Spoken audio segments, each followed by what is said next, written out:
Familia, bienvenidos a una nueva emisión de este podcast Vení Contame. En el día de hoy tenemos una super invitada, es una partner de hace muchísimos años.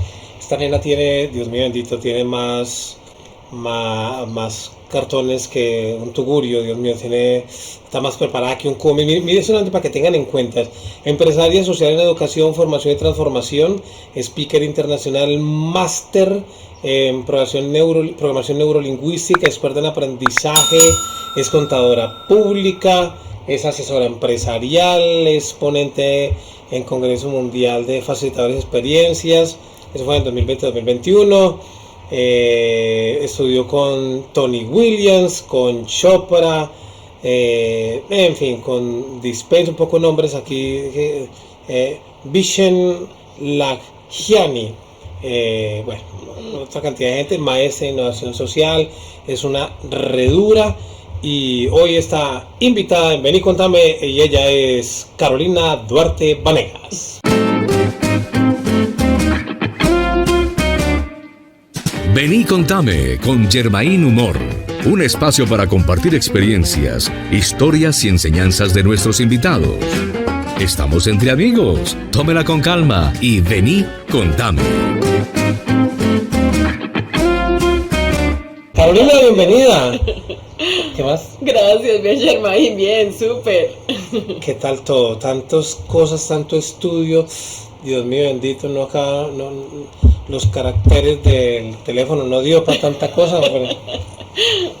Claro, sí. Te conocí siendo contadora, la conocí siendo contadora. Ajá. Y después empezó a hacer todo este cambio a otras áreas. ¿Por qué empezó esos cambios siendo contadora, Caro? Eso es una buena pregunta y es muy gracioso porque, pues, paralelamente, cuando yo salí de estudiar hace poco tiempo... ¿Está más para acá? Exacto. ¿Qué voy a estudiar, no? Entonces, siempre me gustó mucho el desarrollo personal, ese crecimiento, ¿no? Cómo se desarrollaba el ser humano, su mente. Y le creo porque mide como un 80, crecimiento personal y se toma a pecho, ¿no? Literal, así es. Pero en ese tiempo, pues, no era que fuera una profesión rentable, o sea... Entonces me iba bien en contabilidad, dije pues somos contadoras y listo, y sí, me fue muy bien. Sin embargo, paralelamente seguí inquieta, me gusta leer, asistir a conferencias, investigar, reflexionar, y paralelamente siempre lo hice. Hasta que un día en que ese hobby, ¿no? O eso que lo tenés allí. Yo ayer hablaba con un amigo y le decía, como cuando los hombres van a fútbol cada domingo, ¿no? Sí. Su partidito de fútbol que se lo juegan. Nunca piensa que van a ser profesionales, es solo porque les gusta y hacen su partido semanal. Pues yo hacía mis libros, mis conferencias, mis talleres sin pensar que eso lo iba a hacer de manera profesional. La diferencia es que los hombres cuando ya llegan a una edad ya no pueden jugar fútbol profesional. Claro. Y usted y la mayoría de hombres siempre dicen lo mismo, si no es porque me jodo la rodilla, yo soy jugador profesional. Y terminan siendo los DT del juego de la familia o del trabajo, bueno, en fin, eso es otro tema. Sí. En este caso... Pero entonces nunca pensaste que ibas a desarrollarte profesionalmente por ese lado, estabas estudiando más como una forma de aprender un poco y de afianzar un poco como todo esto. Sí, para mí misma. Estas cosas personales, exactamente. Así es. Y ahí fue donde empezó todo. ¿Qué fue lo primero que estudiaste de todo lo que hay acá? Bueno, yo estudié muchísimas cosas durante muchos años, muchísimas, y a eso me dedicaba, ¿no? Pero cuando hubo un momento en mi vida en que comencé como en crisis profesional, ¿no? Como cuando te pones una chaqueta que te quedaba bien, ¿no? Chévere, ¿no? Pero un día te la pusiste y no te quedó tan bien, como que te quedaba apretada, como que no era tan cómoda. Eso me pasó a mí. Pero es increíble porque uno piensa que las crisis nada más es de los artistas y que las crisis nada más son del amor pero también hay crisis profesionales. También hay crisis profesional.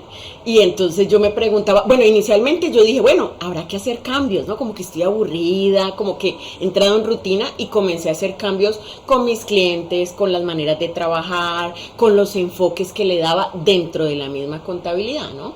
Pero llegó un momento, o sea, te estoy hablando, por ejemplo, unos 2 años, ¿no? Como que hice cambio chévere, pero llegó un momento a los 2 años que eso ya no era de hacer cambiecitos, o sea, ya la camisa no entraba, ya. O sea, había que hacer algo diferente. y entré en una crisis que fue una crisis como de 9 meses. Eso fue un parto, yo digo, eso fue un parto. 9 meses. Porque uno dice, bueno, pues 9 meses, no, 9 meses, vívalo 24/7 y eso es un montón de tiempo. Pero la crisis era profesional. Claro, porque yo ya no quería hacer las cosas que estaba haciendo, mamá, o al menos como lo estaba haciendo, pero tampoco sabía qué hacer. Entonces era horrible, porque cuando tú dices, bueno, pero es que yo me quiero ser futbolista, por ejemplo. Yo estudié para esto. Claro, exacto. ¿Y cómo voy a cambiar de un momento a otro? Y mis ingresos en este momento principales vienen de allí. Entonces no es algo que tú puedas como tirar a la basura, ¿no? Además de que yo, pues, en ese momento yo me acababa de separar, yo era la que veo por mi hija, tengo una hija de 12 años, y entonces pues no es tan fácil tú hacer cambios trascendentales que tengan que ver con la parte económica, ¿no? Claro, sobre todo porque las niñas después de determinada edad ya empiezan que se quieren poner esto, que se quieren poner lo otro, que se quieren ver así. Los niños son diferentes, los niños llevan una camisa y chao, pero las niñas sí son un poquito más vanidositas. Tú eres mujer, eso se sobreentiende. Y cuando los ingresos vienen de ahí, claro, ahí es donde uno dice, bueno, ¿qué hago? Claro, entonces fue una crisis dura. Y después de esos 9 meses fue algo muy gracioso también, porque pues yo todos los días me sentaba, hacía como ejercicios, escribía, me preguntaba, o sea, como qué hacer. Y un día, pero así de la nada, haciendo nada, llegó la idea y dije, bueno, ¿y qué tal si esto que he venido haciendo tanto tiempo como un hobby, lo hago de manera profesional? Y ese fue como el momento eureka, porque fue liberador. Yo todavía no sabía qué iba a hacer con mi vida, pero ya sabía cuál era el camino.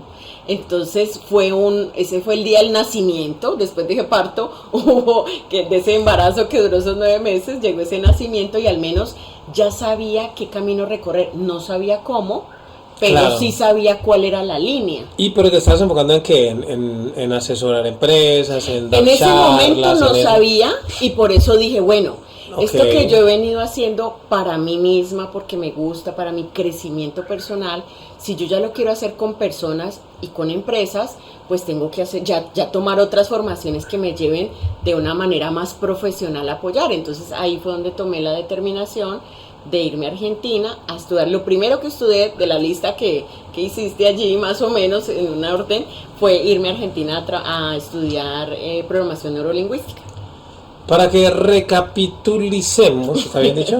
Recapitulicemos. Para que volvamos a para que hagamos recontemos. Porque recapitulemos. Sí, porque es que recontemos no, porque no quería saber nada de números.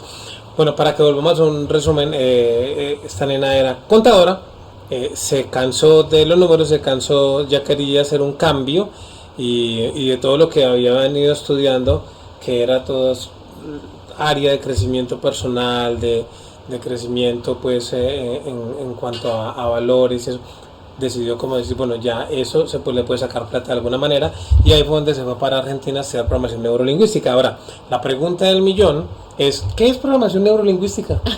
Sí, buena pregunta. Bueno, programación neurolingüística es cómo programamos nuestra mente, ¿sí? Cómo hacemos, estamos llenos de programaciones, sí, básicamente. Sí. Mejor dicho, actuamos todo el día a punta de programaciones. Somos un computador y en cada momento se van activando programas. El programa de caminar, de escribir, de hacer una actividad, de levantarse a tales horas, de relacionarse con tales personas, de leer tales temas. Entonces todos son programas. Entonces lo que hace la programación neurolingüística es cómo nosotros somos más conscientes de los programas que tenemos y cómo podemos elegir unos nuevos programas y reemplazar algunos que no son tan funcionales en nuestra vida. Básicamente es eso. Entonces, a través de la programación neurolingüística, que son ejercicios, declaraciones, comunicarnos de una manera diferente, comenzar a identificar creencias limitantes en nosotros para poder comenzar a hacer esos cambios. Eso es un tema de disciplina, ¿no? Sí. Porque levantarse uno todos los días a leer del celular un decreto y acostarse leyendo un decreto y no viendo Facebook ni redes sociales, ni Twitter, ni nada de eso, ni Instagram, y levantarse otra vez a seguir leyendo el mismo decreto. Llega un punto donde yo pienso que uno ya, cuando el decreto no funciona, Dice que son 21 días, ¿no? Que uno ya que crea un hábito, ¿no? Hay varias teorías. Sí, hay varias teorías. Bueno, pero hacerlo constantemente, las cosas no llegan de la noche a la mañana. Ajá. O sea, eso sí no va a llegar. Ah, no, que ya el decreto lo leí esta semana y el fin de semana tengo tremenda nave allá afuera en el parque. No. Pero hacer eso requiere una disciplina para uno no cansarse. Sí, ¿cómo total. Es la disciplina para uno no cansarse? Sí, así es. Pues es cuestión de hábitos, ¿no? Y los hábitos están muy allegados con esas creencias y cómo nosotros los vamos formando. Y al final tiene que ver mucho la repetición. Por ejemplo, lo que sea de 21 días, hay muchas investigaciones que dicen, si tú haces durante 21 días determinada actividad, pues lo que hacemos es un gran impulso para continuar, ¿sí? Es un buen empujón. Hay otros que hablan de 33 días y hay otros que también hablan de 66 días. Y al final, pues yo siempre digo que en el desarrollo humano y en el ser humano no hay una fórmula, exacto, no hay una fórmula mágica. Yo conozco personas que hoy mismo tomaron la determinación de no volver a fumar y no necesitaron acompañamiento de ninguna clase porque pasó de pronto algo impactante en sus vidas, porque tomaron una conciencia de que vieron algo y fue tan dramático que tomaron la determinación hoy mismo. Ah, no, es que si el médico le dice, mijo, si sigue fumando de muere mañana, papi, sí. Ahí sí, ahí uno hay 21 días, hay de aquí a mañana. Pero mira que hay personas que a pesar de que el médico les dice que si siguen con esos hábitos de fumar, de comer, de pasteles, de excesos, de lo que azúcar, sea, exacto, y ya tienen una diabetes o ya tienen una formación, no se crea conciencia. ¿Sí? Pero lo que te quiero decir es que la parte de los hábitos es algo complejo hablando de seres humanos, que puede pasar en un instante como también puede pasar de una manera sistemática. La mayoría de las veces es una manera sistemática, es decir, repetidamente, así es que se forman los hábitos y luego podemos sostenerlos en el tiempo. Pero digo que también hay casos en que pueden ocurrir en un solo instante. A mí ese tema me apasiona mucho porque sí, es verdad, venimos programados con información desde pequeños. Dicen que hasta los 7 años es donde un niño empieza a crear toda su información y venimos programados. Ahora quite esa programación, que muchas de esas programaciones te la ha dado tu papá, tu mamá, tu hermano, tu abuelita, tu abuelito, y ellos son los sensei de uno, o sea, el dato estable, el sensei, el maestro es el papá y la mamá. Pero cómo lograr, por ejemplo, en el tema de que uno no se lo merece, porque hay gente que piensa que no se merece nada. ¿Cómo cambiar desde la programación neurolingüística a yo me lo merezco y me lo merezco lo mejor porque soy un ser que me merezco todo? ¿Cómo se puede cambiar? Pues hay por ejemplo, una herramienta y funciona para eso o para alguna otra creencia, y la primera es identificarla. Porque si no somos conscientes no podemos trabajarla, ¿sí? Tenemos muchas creencias y no nos damos cuenta, porque se nos volvieron nuestra naturalidad, ¿sí? Sí, como inclusive, exacto, y como muchos dichos, ¿no? Por eso es que no hay humor en nuestra comunicación cuando hablamos de programaciones del cerebro, ¿no? Porque lo que nosotros decimos es algo que viene de adentro. Explíqueme eso, vamos aparte, no hay humor en nuestra programación. Ah, bueno, qué buen tema, ¿no? Lo que digo es que, claro, o sea, lo que te quiero decir con donde no hay humor es que el cerebro es literal.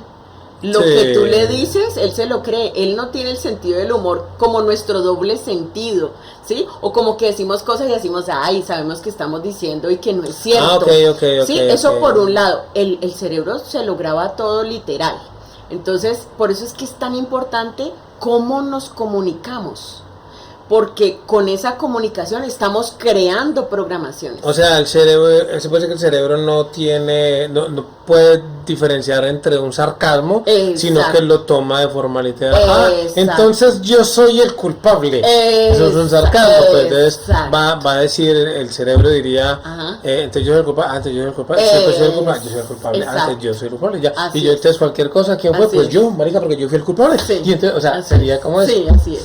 Y son cosas tan sutiles que no nos damos cuenta, así como la que acabas de decir, como que me muero, ¿no? Cosas que se vuelven de la cotidianidad. Sí, hay gente que dice así, yo soy bruto. A mí eso me da piedra porque que la gente diga es que yo soy bruto. No, o sea, no se dé tan duro. Sí, así es.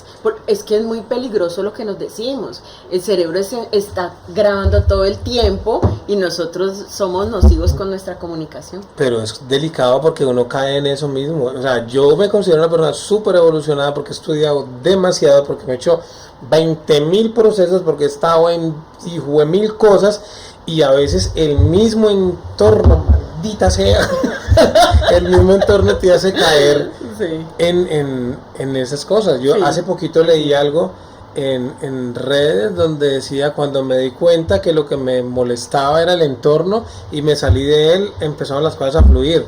Y le hice el comentario a un amigo, pero a veces uno como que no le hace caso, si hace el loco y no le hace caso, eso es muy delicado. Entonces lo primero es identificar. Claro. Entonces, para ese identificar, que no es fácil, No. pero al menos es tener la intención, ¿sí? Pues que identificar también tiene que ver, Caro, con asumir que uno está equivocado y la gente no quiere estar equivocada. Exacto. Y a veces la gente alrededor, la gente, las acciones y la vida, o como tú quieras llamarlo, te lo dice a gritos. Pero a veces no queremos escuchar. Se me está hablando y me está dando cachetadas mentales. No, en serio.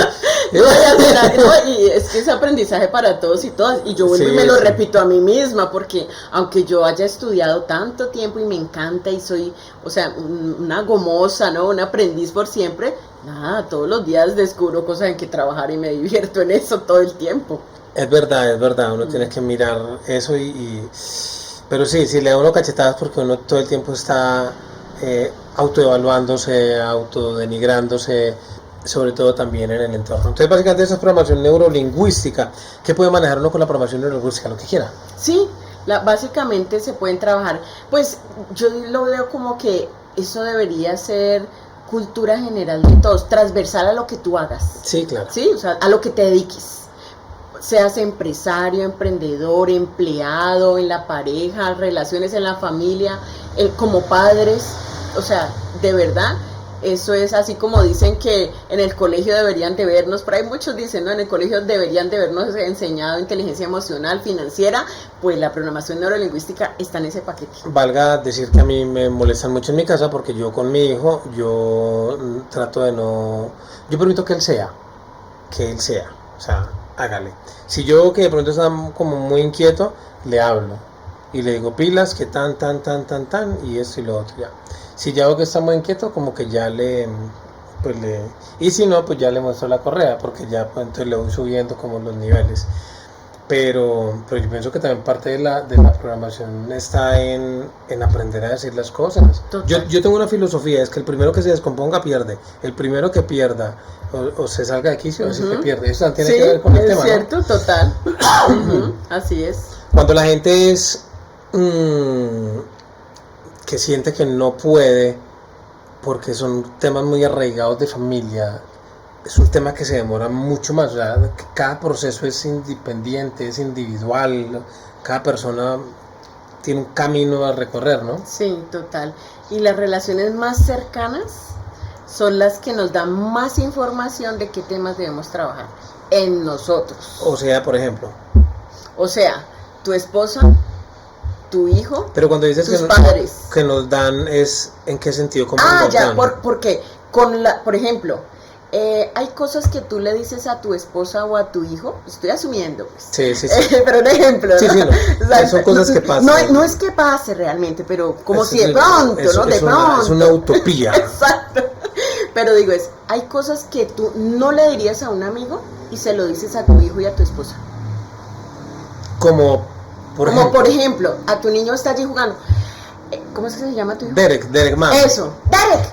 Le pegas un grito, ¿sí? Porque me dijiste que le ibas a ir subiendo un poco el calibre de acuerdo a que ya le hablaste. ¿Ya le hablaste cuántos años tiene? 3. 3, listo. Está bien quietico en la casa, quietico, donde uno lo pone y se queda. Bueno, entonces tú le vas diciendo hasta que me dices, le muestras la correa. Me lo dijiste ahorita, ¿cierto?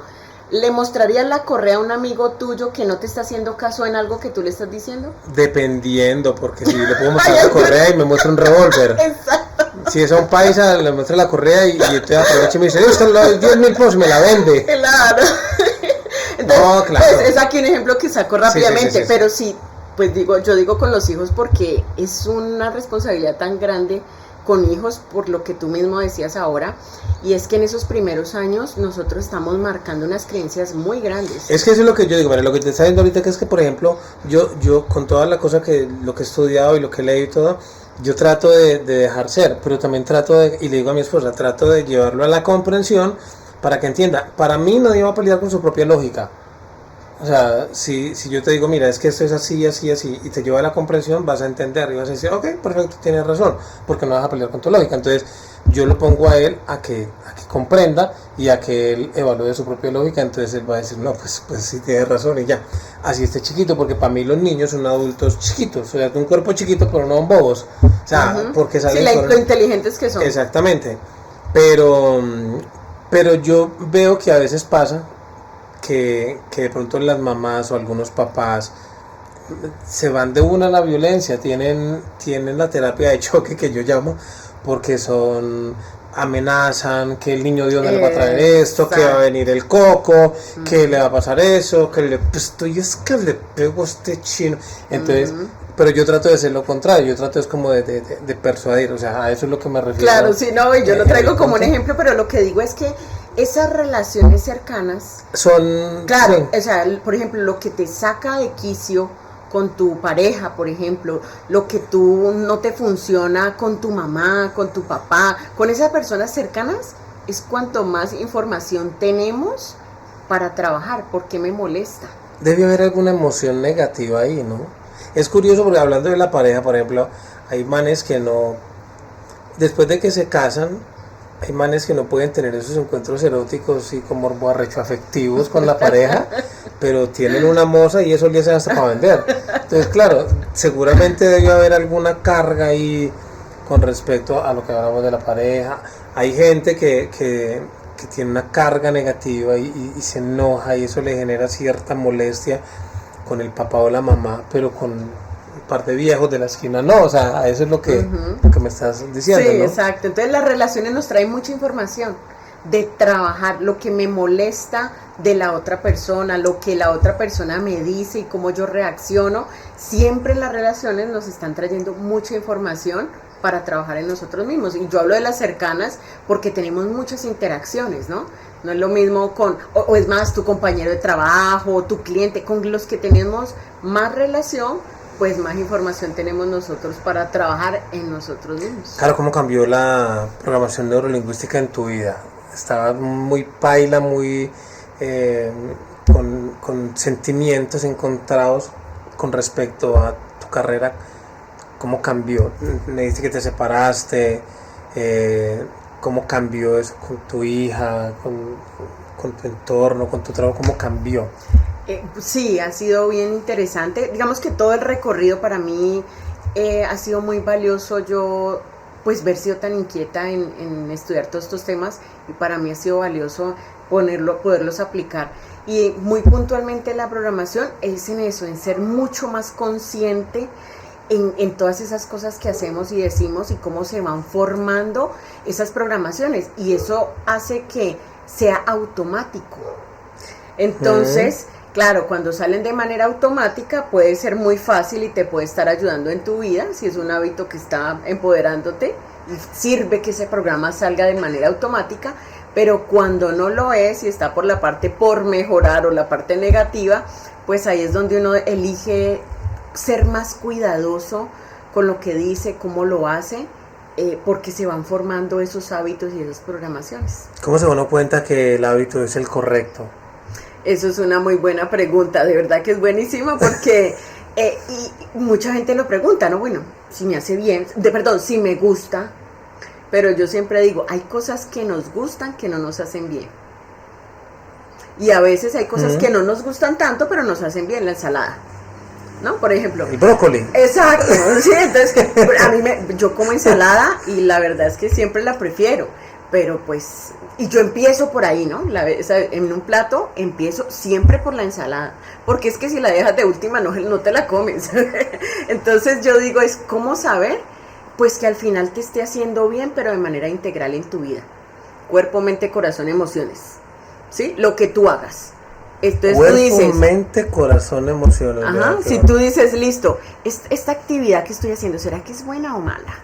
Entonces tú dices, ¿me está viendo bien en el cuerpo? Sí. ¿Me está yendo bien en la mente? No sé. En las emociones, a veces. No sé. La balanza, ¿no? Hay que hacer esa balanza. Entonces, dependiendo del punto de vista, mire, por ejemplo, decía que antes la gente que se quedaba todo el día en la casa acostada sin hacer nada, eran unos vagos que no estaban produciendo nada. En pandemia, esos vagos se empoderaron, porque mantenían en la casa acostados sin hacer nada, y estaba bien para eso. Pero hay cosas, por ejemplo, eso, el estar acostado, eso es un mal hábito, por ejemplo. Yo me imagino Aunque mal hábito para el que lo tiene mucho, pero hay muchas personas que no paran. Y es un buen oasis, No, claro. hacer esos paros en el camino. Claro, no, yo me refiero a los que en esa de la pasan. Claro, como un amigo mío, de profesión. Un amigo mío de la costa que le pregunté al papá que si podía dormir por la tarde, y él dijo, che, ¿cómo se te ocurre? La noche se hizo para dormir y la tarde para descansar. Claro, entonces eso, la programación neurolingüística, claro, los hábitos te llevan a hacer cosas buenas o malas, pero ¿cómo lo puede cuadrar uno para decir, ok, esto me está llevando a poderla reventar, a sacarla del estadio? O sea, bueno, uno es ese que te decía, ¿no? Evaluarlo en cómo está afectando en esas partes de tu vida. Y la otra es si esos hábitos te están apoyando para lograr lo que tú quieres. Entonces, ¿tú qué quieres? Una meta en el futuro. Bueno, yo quiero emprender en el futuro, yo quiero avanzar en mi trabajo, quiero avanzar profesionalmente, quiero tener una pareja, quiero tener una vida saludable y activa y sentirme con buena energía. Si esos hábitos que estás haciendo le ayudan a esas metas, vamos bien. Eso tiene que ver con la paciencia, ¿no? Porque todo no va a llegar de buena manera. Total, así es. Y para crear un hábito es bien de paciencia y de constancia de y hecho, de repetición. Roberto Gómez Bolaños decía que el hombre empezó a hacer cosas chéveres como el Chespirito, el Chapulín Colorado, el Chavo del Ocho, como a los 41 años. Exacto. Y el hombre llevaba muchos años escribiéndole a otros comediantes y escribiendo para otra gente, y sin embargo todo lo que hizo le sirvió para hoy en día, bueno, hoy en día no, porque ya murió, pero pues para crear lo que creó a sus 41 años. Exacto, y es algo bien inspirador porque pensamos que ya a determinada edad debemos de continuar con unos estándares, por ejemplo en mi caso de mi profesión. Yo ahorita todavía, por ejemplo, asesoro a algunas empresas y empresarios, pero más desde lo que me gusta, que es a nivel gerencial, de visionar el futuro de la empresa y de los emprendimientos. Pero digo, es que no es tan fácil dentro de la cultura decir que tú, después de haber generado casi 20 años en tu profesión, cambiar de profesión, ¿sí? Entonces, todos estos temas nos inspiran a que, qué bonito, hoy es una oportunidad en el momento en el que estemos, con la edad y las circunstancias en las que estemos, de poder cambiar y hacer cosas diferentes. Eso es verdad, un amigo me decía que en el caso del humor, por ejemplo, él decía, puedes utilizar el humor para hacer otro tipo de cosas, por ejemplo, para atender, por ejemplo, para saber vender, por ejemplo, para hacer otras cosas. Y nadie te va a quitar el don de humorista, el don de cantante, el don, o sea, nadie te lo va a quitar, ni nadie te va a quitar la profesión de contadora, porque finalmente tu familia es una empresa, ¿no? Entonces, claro. Necesitan manejar plata. No, y ahorita en las empresas, yo valoro mucho, a veces me pregunto, bueno, ¿qué hubiera sido de mi vida si yo hubiera estudiado psicología o hubiera estudiado otra carrera? Sin embargo, lo que yo digo es que ahorita valoro muchísimo porque mis empresas, hoy yo puedo financieramente, administrativamente, a mí no me meten los dedos en la boca. Lo que sí pasa con muchos empresarios que se dedican a lo que les gusta, ¿no? A vender zapatos, a hacer ferretería, a producir, bueno, a lo que sea, pero y son alérgicos a la administración, a los números, a la estadística. No, un empresario tiene, eso es como cultura general. El empresario tiene que saber de su negocio, porque si no, entonces ¿cuál es la dirección que le vamos a dar? Entonces, eso para mí es una fortaleza gigante en lo que yo hago hoy. Es verdad, porque a mí me duele no haber estudiado administración pública y, bueno, administración, y de empresas. Y hoy en día estoy estudiando una cantidad de cosas donde dije, donde yo lo hubiera estudiado antes, seguramente la cosa hubiera sido muy diferente. Claro, dentro de la programación neurolingüística, ¿cómo hace uno para saber que hay una información falsa y que no te funciona o que no aplica? Un ejemplo, venimos con una serie de programaciones. Creencias falsas en mí. Te voy a poner un ejemplo muy sencillo. Una de las ideas que tiene la gente es que el dinero hay que hacerlo fluir. Entonces yo por eso es que gasto plata a diestra y siniestra. Entonces me pagan 100.000 y gasto 120. Y entonces, no, por eso yo estoy diciendo lo que dice ahí, hago que fluya. No, que hay que ayudar. Ok, me gané 500, entonces yo, no, te doy los 500 al viejito, porque o sea, ¿cómo se da uno cuenta que hay información falsa? O sea, porque uno es el último que sabe. O sea, uno de repente la gente dice, estoy quebrado, no tengo plata, pero yo ayudo y estoy ayudando a un poco de gente y estoy haciendo que la plata fluya, pero la persona no se da cuenta que es que se está excediendo un poco, como el vago que queda durmiendo toda la tarde. ¿Cómo se da uno cuenta de que hay una información falsa que no te deja avanzar o no te deja fluir dentro de la programación neurolingüística? Eso es una pregunta que la programación neurolingüística no la puede responder, porque es que no se nos vuelve un virus. O sea, tenemos creencias y las creencias son lo que nosotros creemos que es verdad para nosotros. ¿Sí? Por eso es que el que fuma sigue fumando, el que come en exceso sigue comiendo, porque esa es su verdad, esa es su naturalidad hoy. Él sigue gastando, sigue quedándose en la cama, esa es mi realidad hoy. ¿Sí? Pero debía haber algo. Claro, entonces ya voy para allá. Entonces lo que te digo es que al final esas creencias, y a veces se juntan creencias de manera, por ejemplo, a veces con temas de fanatismos. Entonces, ¿qué pasa? Se junta una creencia con otra y otra y otra alrededor, ¿no? De las mismas, y eso se vuelve un virus. No es tan fácil salir de allí. Ahora, no es imposible, ¿sí? Pero no es tan fácil. ¿Por qué? Porque como es mi realidad, es mi naturalidad, es como un pez preguntarse por qué está en el agua, porque es su naturalidad, ¿me explico? Entonces, no es tan fácil. Por eso, sin embargo... Le pregunta a la mamá del pez, ¿y qué hace su hijo? La mamá, nada. Exacto. Y para él está bien. Es su naturalidad. No muy recochera, Carlos. Entonces, yo siempre digo es que, bueno, una es que yo puedo preguntarme, o sea, puedo tener... ser inquieto, la mayoría no somos inquietos, ¿cierto?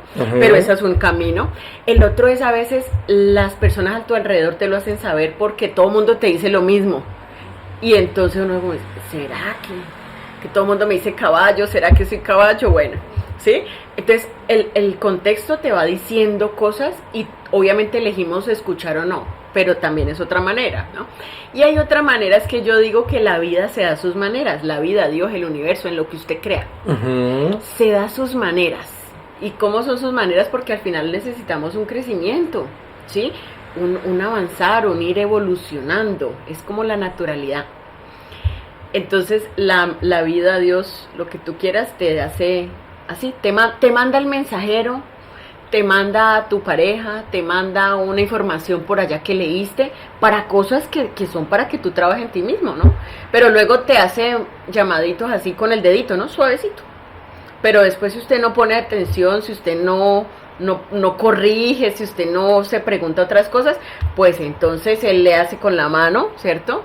Y si usted todavía no, entonces ya llega y los amarrea, ¿cierto? Y si no, pues patada en la nuca, ¿cierto? Pero, ¿y a eso qué me refiero? Si no le muestra la correa, caballero. Exacto. Sí. Antes de patada en la nuca, le muestra la correa. Listo, ese es el orden. Pilas, porque el orden es muy importante. Pero entonces, ¿a eso qué me refiero? Es que te llegan cosas en tu casa, o en tu vida, perdón, que te molestas con alguien, que te echan del trabajo, que tienes una ruptura, que tienes temas de salud que te están molestando. Entonces la vida te va poniendo como esas pruebitas hasta que te mandó a que te juntaron todas, a que no llevas ya varios tiempo y no consigues trabajo, o sea, cosas, digo, pruebas fuertes, y a eso yo le llamo que son esas advertencias más fuertes que la vida nos da, para que nos preguntemos otras cosas, para que reflexionemos sobre otras cosas, para que cambiemos o viremos el camino, ¿me explico? Pero yo tengo es mi manera de explicarlo sí, no, y te entiendo. y de lograrlo como descifrar. Uh-huh. Yo tengo una duda. Dicen que uno trabaja para lo que uno quiere y uno se enfoca en lo que uno quiere y lo tiene.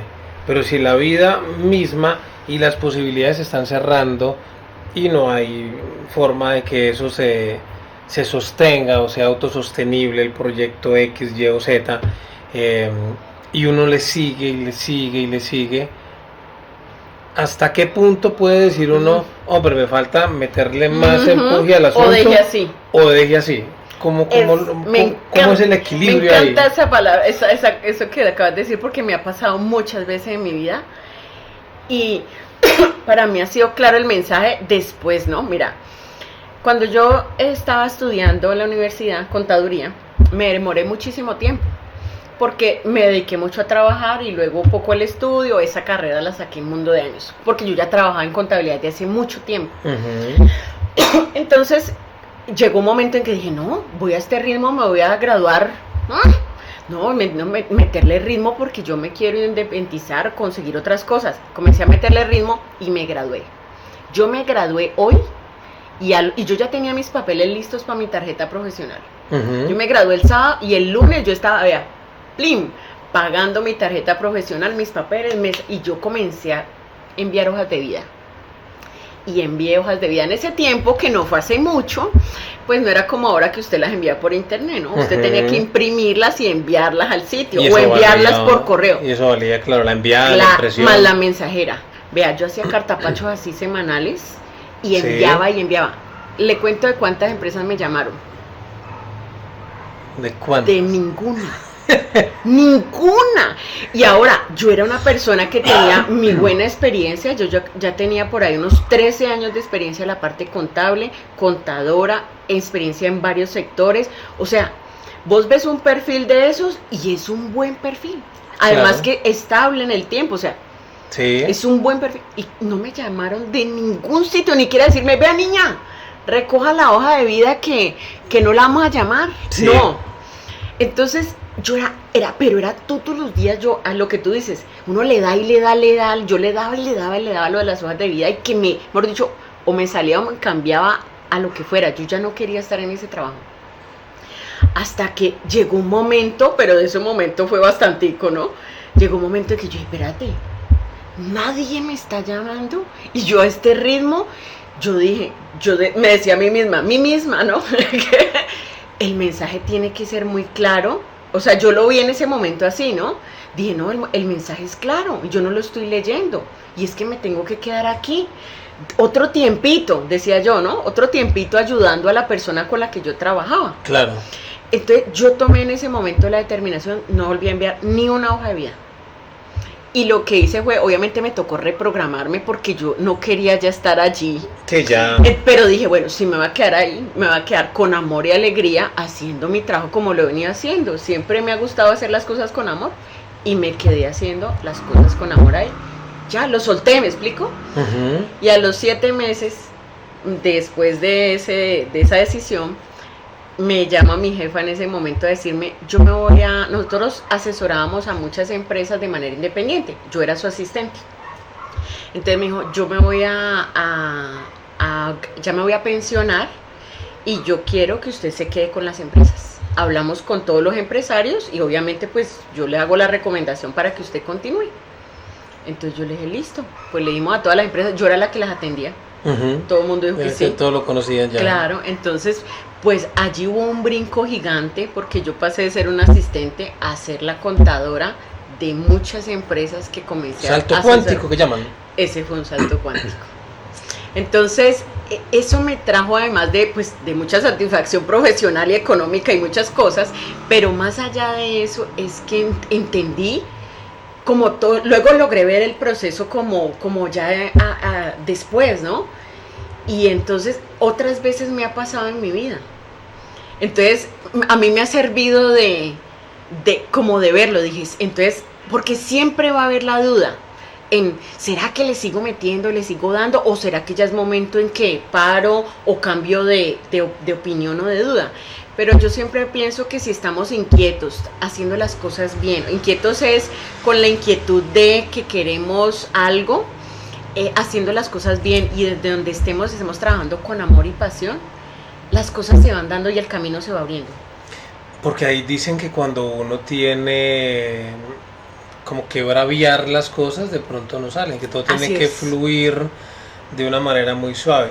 Es que esas son ideas, mire, esas ideas se las han puesto a más de uno, que las cosas tienen que braviarlas y empujarlas y tal. Ajá, exacto. Pero eso pensaría yo que puede volverse o fastidioso o puede ser algo que no convenga. Hace muchos años me acuerdo que mi mamá quería un carro y joda con un carro y que yo quiero un carro y que yo quiero un carro y que me meto una plata por un carro y si no compro un carro me gasto la plata porque es que yo me conozco, papá, y se gasta la plata y joda con el pinche carro hasta que papá dijo, hay un señor que está vendiendo un carro. Pues el carro que compró era un Renault 18 viejo, que el techo el techo no tenía, era techo, pero no tenía nada pues como arribita, entonces uno le ponía así y era el metal, eso es la lata, entonces lo quemaba uno para subir el vidrio del lado de acá, eso era un hombre solo, entonces tocaba uno subir el vidrio. Ese carro, yo me acuerdo que en esa época yo trabajaba en una emisora y la platica que me ganaba era para meterla de carro, yo ya estaba hasta aquí, ese hijo madre carro, yo decía, no, vendamos ese carro, pero todo fue por braviar el tema del carro. Como decía una amiga mía, las oportunidades a veces están para el que tiene la plata. Si mamá hubiera tenido la plática y quietica, espera, a lo mejor viene un gangazo y tú tengas, pero lo bravió.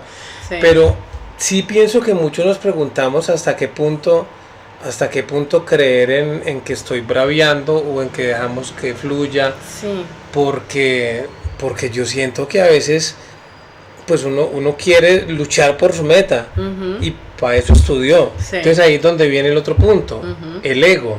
Entonces dicen, no, espérate, digo que es que yo estudié tal cosa y no. Pero entonces, ¿cómo con la programación neurolingüística se puede voltear el ego y darse uno cuenta que, espérate, eso es ego?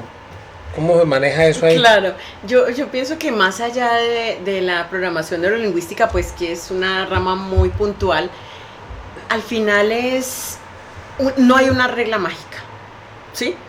No vamos a poder, porque hay diferentes ejemplos, situaciones, decisiones que necesitamos tomar, y si tú te pones a ver, hay muchísimas en este momento en mi vida que yo necesito. Declaraciones que uno ya tiene. Exacto, entonces van a haber muchas oportunidades, pero yo pienso que pueden haber técnicas que funcionen y es ir leyendo, a veces en ese quererle hacer, como que nos cegamos y no vamos leyendo señales.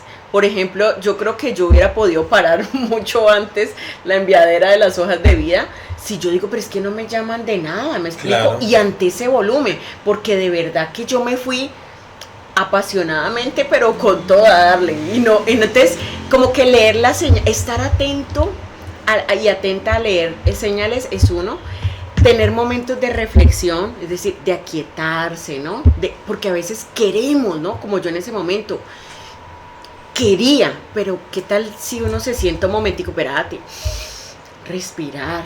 A mí me gusta escribir, ¿no? Ahí es donde dicen que los tiempos de Dios son perfectos. Eso más o menos tiene que ver como con el tema. Sí. Pues, sí, ¿cómo logramos que esa sabiduría interna nuestra, llámela como quiera? Intuición. Exacto. Darles espacio para que yo sé que nos susurran, pero nosotros no escuchamos. Entonces, ¿cómo logramos aquietar un poco? ¿Sabes qué es lo que yo veo que a veces pasa? Que lo hablaba con alguien y de pronto es la premura del dinero para uno pagar servicios, arriendo, tal. Porque, por ejemplo, si hay alguien que tuviera un concepto que yo sé que Caro maneja, que son ingresos pasivos. ¿Qué son ingresos pasivos? Son los ingresos que te llegan sin que tengas que trabajar, o sea, la renta, esto, bla. Si alguien tuviera, por ejemplo, una renta, no sé, en Colombia, póngale, de 3 milloncitos al mes, yo pienso que esa persona podría tomarse el tiempo, estar relajado, pero también caería en otro punto, que se llama la zona de confort. Porque también conozco gente que le llega mucha plata de mesada, más de 10 millones de pesos, y están en una zona de confort que realmente no hacen nada y se volvieron unos parásitos. Y yo pienso que el goce también está en el qué va a hacer, cómo es la vuelta, qué, y entonces también el goce está ahí. Sí. Pero yo pienso que también tiene que ver con eso, porque a veces uno quiere algo y uno manda hojas de vida, manda mirar qué pasa, y se termina una persona desesperando. Entonces, ¿cómo podría manejar o qué podría hacer o qué recomendación? Bueno, allí por ejemplo ya muy porque está la necesidad, ¿no? Claro, es que allí yo pienso que independientemente de eso hay que buscar, hay que encontrar la calma.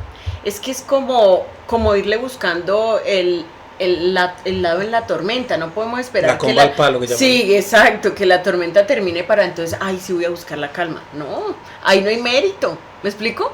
Busque la calma en medio de la tormenta y verá que se devuelve un sensei en lo que sea. Entonces es como buscamos, y cómo buscar es determinadamente buscarlo, porque no es fácil, y más cuando tú dices que hay necesidades. Imagina que yo manejo todos esos temas y también me he dado cuenta que parte de las cosas que empeoran un poco la situación es el entorno inmediato que uno tiene. Por ejemplo, la esposa o el esposo, si es casado, la mamá o el papá si vive con ellos, los hijos si tienen hijos, el del banco que está llamando, también esa gente azara mucho. Claro. Y es donde uno se empieza a descomponer y donde empieza como a ensuciar como esa onda, pues como esas declaraciones. Entonces eso también es otra cosa, pero para eso debería indudablemente uno tener toda la calma del mundo. Sí, y eso hay que fortalecerlo y construirlo como un músculo. O sea, cuando ya te llegó ese momento, es como si ya tú fueras un atleta y ese fue el día de la carrera, de la maratón, media maratón de Cali-Bogotá, la que quiera. Ese ya fue el día, tú ya deberías de estar preparado antes.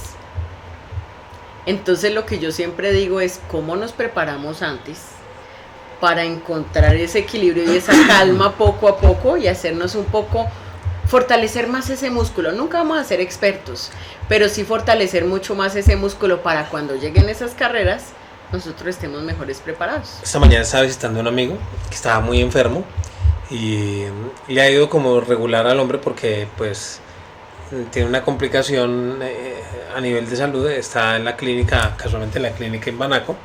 El hombre está acostado en la cama y no puede trabajar, se estresa, obviamente no puede trabajar, hacen rifas, hacen cosas, actividades, pero el hombre se estresa, es muy inquieto también, pero no puede trabajar. Entonces se queda ahí pensando, y de hecho le pregunté, ¿vos tenés internet en el televisor? Sí, y entonces... O sea, estás acostado, ponete a estudiar, mira tutoriales de esto, tutoriales de lo otro. El tiempo que estás ahí, entre comillas, que estás sin hacer nada, utilízalo para que empieces a estudiar. Muchos de las cosas que yo he estudiado han sido por tutoriales de YouTube. Sí, esa la universidad de YouTube. Sí, así es. Entonces, ahí es donde está lo que me estás diciendo. Es cómo utilizar el movimiento a favor, cómo utilizar esa tormenta para vender sombrillas. Cómo utilizar esa tormenta para vender plásticos para uno no mojarse, cómo utilizar esa tormenta para uno vender abrigos. O sea, eso es lo que uno debería hacer, y para eso es importante la calma. Total. Entonces, Caro, estabas en toda la tribulación, la situación, bla, y empezaste a estudiar esto, de todo lo que estudió, sino que nos enfocamos en promoción neurolingüística porque me parece chévere. Entonces, estudiaste muchas cosas, tan, y eso ya lo empezaste a aplicar a tu vida. Ya dices, no, espérate, ya entonces tomémosla con calma, que todo fluya, listo. Y ahí, ¿qué pasó? Para llegar ahora donde estás, ¿qué más le pediste al universo? ¿Qué más declaraste que te llegó y que en este momento estás súper empoderada? Bueno, pues primero es que ha sido un continuo trabajar y bueno, cuando llegó ese momento en que retomando encontré que podía hacer otras cosas diferentes de la contabilidad, pues eso no fue tanto como fluir y quedarme tranquilita porque había que comenzar a hacer doble trabajo. La transición, claro. Entonces es como seguir trabajando en lo que ya estaba haciendo y cómo comenzar a prepararme ya de manera de aprendizajes profesionalmente, pues a irme a explorar otro campo. que no era fácil, a pesar de que yo ya tenía mucha experiencia en mí misma, pero ya lanzarme a asesorar a otras personas y a empresas, a capacitar, a hacer planes de formaciones, no era fácil lanzarme, y ahí era como salir de esa zona de confort, ¿no? Donde al principio piensa uno que no puede, que no tiene las herramientas, luego como que sí, luego va cogiendo confianza, pero eso fue un trayecto larguísimo. Paralelamente seguía estudiando y continuaba con mi carrera de profesional, porque Como esa era claro, esa era mi patrocinadora de muchas otras cosas. Pero dabas Entonces, conferencias, charlas. claro, entonces comencé a dar charlas, a dar conferencias, a dar programas de capacitación abiertos al público y también a nivel organizacional. Claro, y te atendían las empresas, obviamente ya estaban las empresas ahí. Una cosa lleva a la otra. Ajá, exacto. Entonces, y allí en ese momento también conocí a 3 personas en una de esas formaciones. Hice una formación de un desarrollo personal de alto rendimiento. Ahí conocí a 3 personas más y ellas comenzaron, un día uno de ellos tiene experiencia en la parte académica, ha sido trabajado en instituciones educativas, y dijo, ¿por qué no hacemos una institución educativa? Pero así. ¿Y con quién es? No, pues con esta persona y esta persona. Bueno, listo, dale. Pero siempre me imaginé que, pues, siempre he sido muy emprendedora y activa, ¿no? Pero no te lo creíste. Claro, sí, dije, empezar pequeño, ¿no? Que hay que alquilar un sitio, y dije, algo que podamos pagar los 4 y que no nos desacomode como la quincena, ¿no? Que vamos a ir creciendo con el tiempo, poco a poco.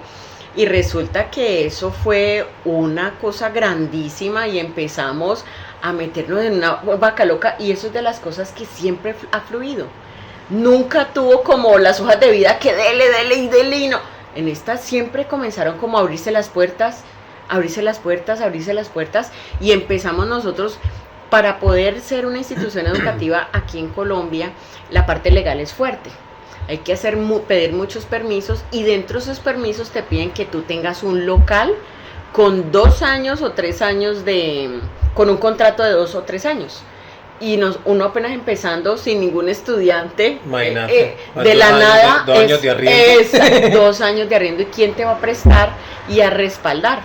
Y los arriendo bajitos. Claro, exacto. Entonces yo dije, hagamos un arriendo de 2 millones que dividido 4, pues de a 500 nos toca.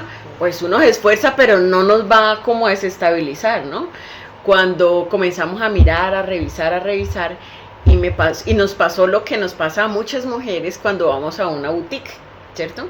Uno entra allí y mira la blusa que está en promoción y vale 30,000 pesos, ¿no? Pero cuando ya entras a la boutique, allá en el fondo está la mejor blusa. Y cuando usted va a mirar... Y donde pone el ojo, Dios mío bendito, ahí es carísimo. Claro, esa no vale 30,000, sí. Esa es la que vale 250,000. Y lo meten a uno con el de la de 30,000. Claro, cuando uno va acompañado. Entonces en este caso fue lo mismo, comenzamos a mirar locales, no sé qué. El últimas, este era el perfecto. Esquinero, 3 pisos, locales abajo, podíamos alquilar los locales mientras teníamos, tanto. Exacto. ¿Cuánto vale? 15 millones de pesos. Mariachi. Y entonces, pues nada, desinflados, porque ¿quién podía pagar eso en ese momento? Sin embargo, uno de mis socios dijo, ¿y qué tal si nosotros alquilamos los locales de abajo? Ahí son 3 locales. Inclusive podemos los salones que quedan abajo también alquilarlos, y ahí tendría, como es un sitio muy comercial, muy central acá en Cali, cerca de Imbanaco. Todavía está de Kendama, no, ya compramos edificación, estamos en otro sitio, pero en ese momento... Pero empoderados. Entonces digo, claro, pues sí, alquilemos. Entonces comenzamos a soñar, ¿no? Claro. Pero estaba lejito del sueño, pero comenzamos a soñar. Pero es que si uno no sueña, exacto. Y soñar no cuesta nada, entonces sueñe caro. Claro, exacto. Sueñe caro. Y cuando uno estamos haciendo todavía ese entrenamiento, y entonces uno de mis socios, miren, es que a los que estaban haciendo el entrenamiento, yo les comenté que teníamos un local.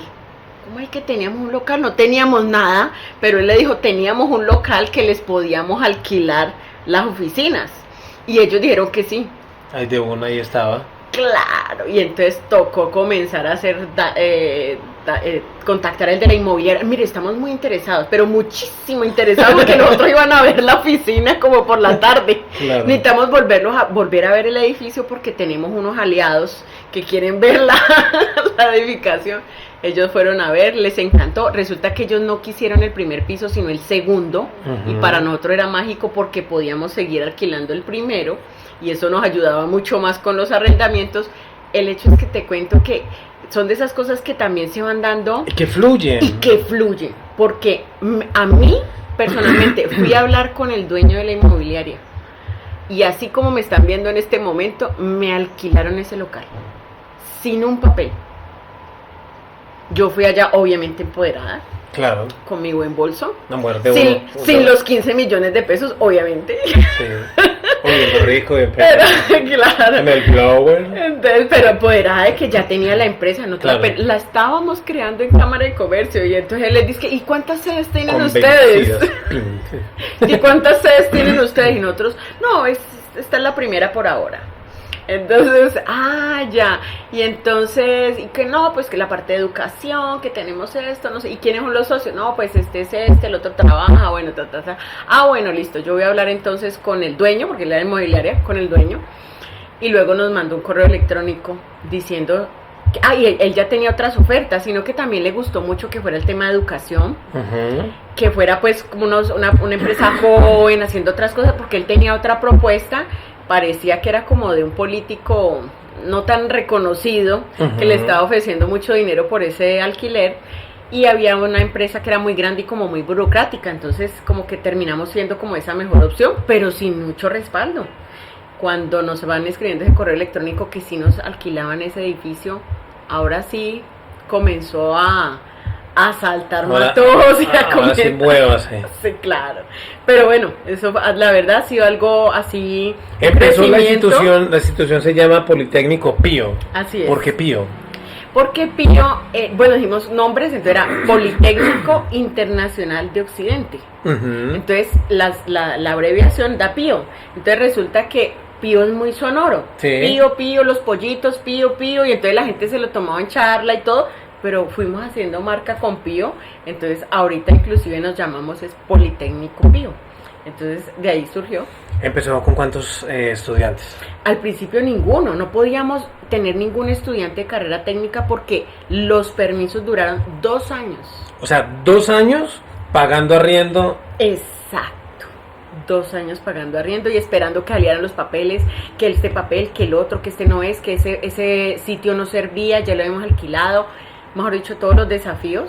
Y lo que hicimos en ese tiempo fue comenzar a dar cursos cortos. Pero sí, los cursos los daban ¿de qué? De lo que estudiasen. Claro, estábamos, exacto. Y uno de mis socios trabaja en la parte de salud. Entonces él dijo, no, en la parte de salud hay muchos porque ellos tienen que estarse actualizando. Entonces comenzamos a contratar profesionales a que dieran los cursos y así nacimos. Y ahí tenían las instalaciones. Y ahí tenemos, y alquilar, abajo le alquilamos a una droguería famosa aquí en Cali, el segundo piso por si no había más remedio. Obvio que sí. Por si las moscas, está bien. No, por un dolor de cabeza van una pasta o algo. Exacto, entonces alquilando los locales o alquilando para personas que necesitaban para una conferencia, una capacitación, pues ahí teníamos espacios y así comenzamos a hacerle.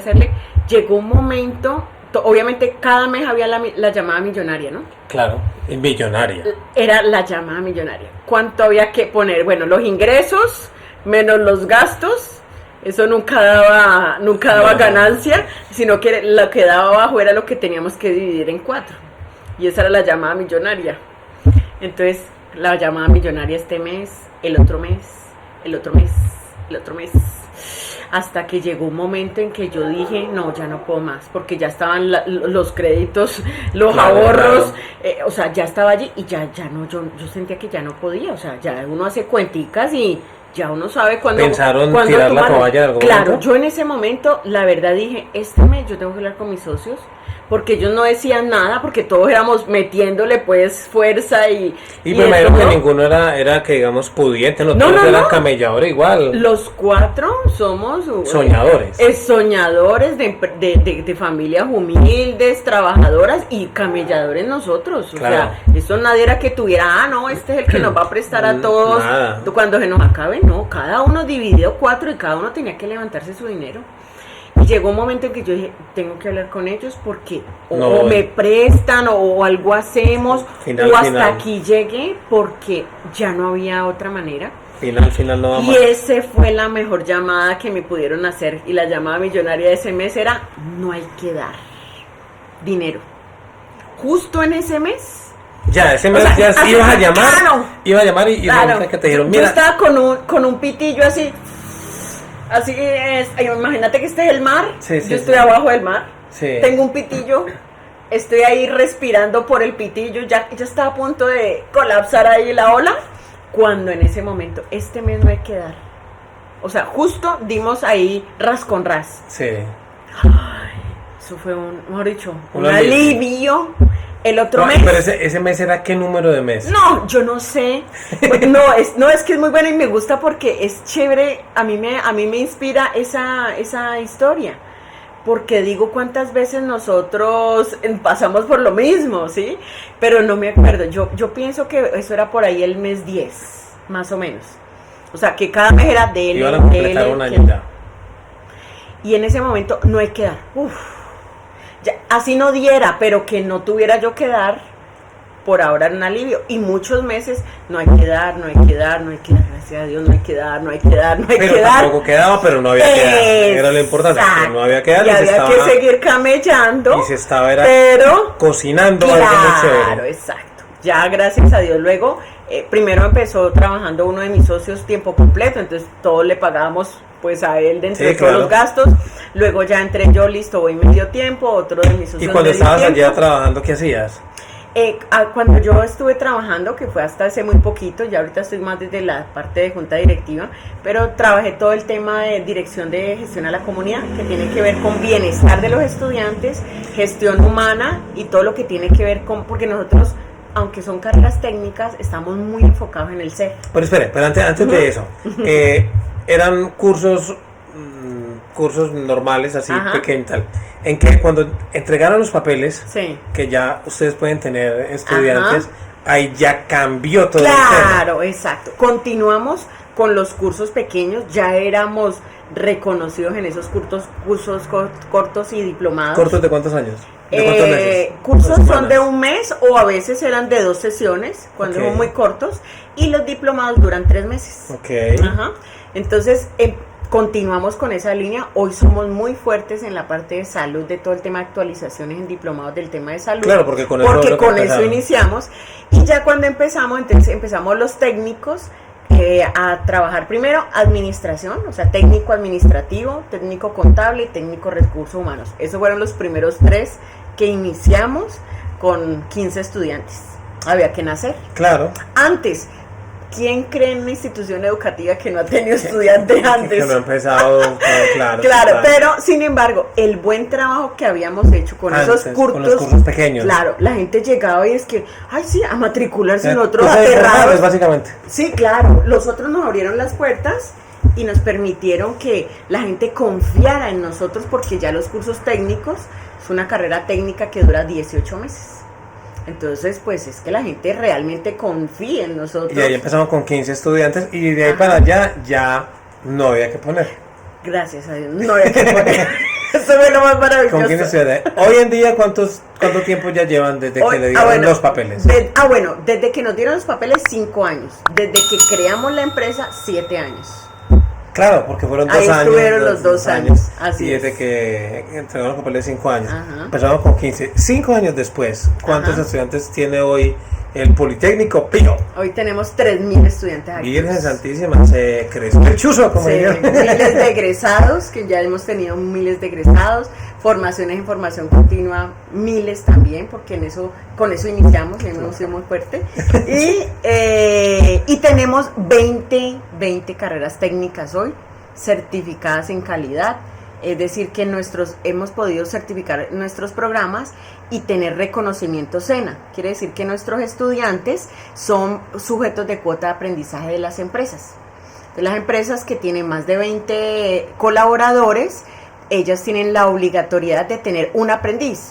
Pero cuando son empresas grandes, que tienen 2.000 trabajadores, pues tienen que tener casi otra empresa para que sean aprendices. Entonces nuestros estudiantes pueden ser aprendices de las empresas, lo cual es maravilloso.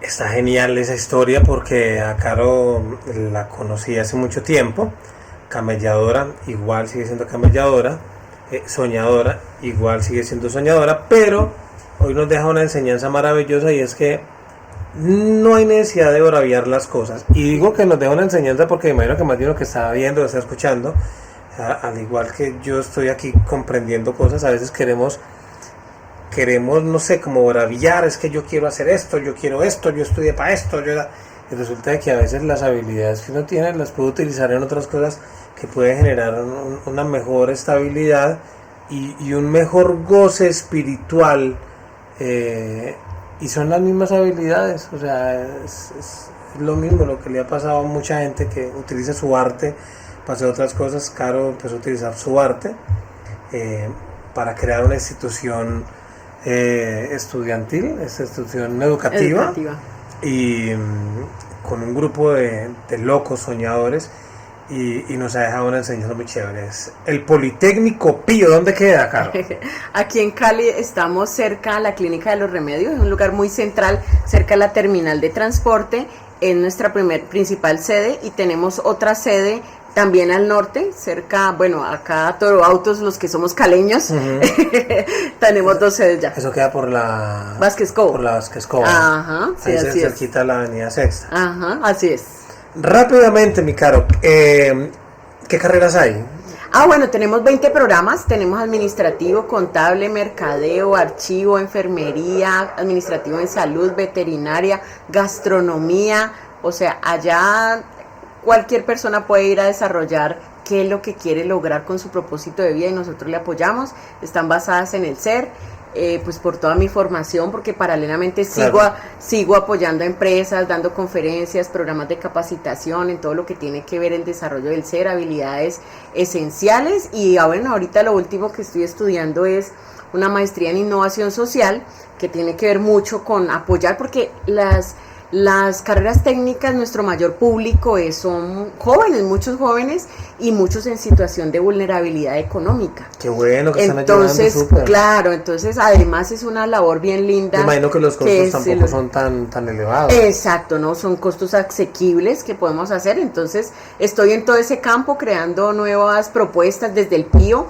y desde lo que elaboro con mis otras empresas, pues para nada aprovechar a apoyar a personas y a organizaciones a otros niveles. Ay, mi gente, esta es una historia maravillosa, así como las historias que tenemos en Vení Contame. Caro, te agradezco muchísimo por esta historia tan linda, porque me abriste los ojos y espero que ustedes también hayan abierto los ojos, porque sabemos que uno puede lograr las metas. A veces no sabemos cómo, pero yo pienso que la misma vida te está diciendo cómo lo vas logrando. Y pues eso, espero que les haya gustado muchísimo este capítulo. Recuerden que nos siguen en redes sociales, suscríbanse al canal, activen la campanita para que les digan, mire, ya hay otro video nuevo. Las redes sociales del Politécnico Pío ya se las he puesto en todo el transcurso de este podcast, pero sin embargo los que lo están escuchando, ¿cuáles son las redes sociales? Sí, Politécnico Pío nos encuentran en todas las redes, y también a mí, Carolina Duarte Vanegas, también me encuentran en todas las redes. Perfecto, mi Caro, mil gracias a ustedes, espero que les haya gustado y nos vemos en otra emisión de su podcast, Vení Contame. Caro, mil gracias. Gracias, Germán, gracias a todos, chao. Vení Contame con Germain Humor, un espacio para compartir experiencias, historias y enseñanzas de nuestros invitados. Estamos entre amigos, tómela con calma y vení, contame.